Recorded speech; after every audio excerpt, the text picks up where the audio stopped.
நான் அழகாக இருக்குங்க, சூப்பராக இருக்கேன். இந்த வீடியோவில் என்னை பார்க்கும்போது எப்படி.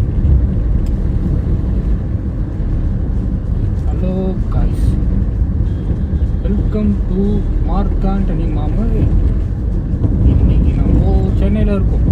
காலையிலையும் சென்னையில் தான் இருந்தோம், இப்போயும் நம்ம சென்னையில் தான் இருக்கோம். சரியான மழை பெய்யும் பொழுது. நேற்று 2 மணி நேரம் மழை பெஞ்சி, ஆனால் மேகமூட்டத்துடன் காணப்படுகிறத பார்த்தா அடுத்த வயநாடு ஆகிடுமோன்னு ஒரு பக்கம் பயமாகவே இருக்கிறது. ஏன்னா சென்னையில் மழை பெய்யும் போதெல்லாம் சென்னை ஃப்ளட்டில் மிதக்கிறது மாதிரிலாம் நியூஸ் போட்டு போட்டு போட்டு காமிக்கிறாங்க. அதனால் கொஞ்சம் பதட்டமாகவும் பயமாகவும் தான் இருக்கிறது. ஏன் அந்த நியூஸை இப்படி போட்டு நம்மளை குழப்புறாங்க, பேனிக்காக வைக்கிறாங்க அப்படின்றது தெரியல. சாதாரண ஒரு நாள் பெஞ்சால் கூட அடுத்த வெள்ளம் வந்துடுமோன்னு பயம் அளவுக்கு நம்ம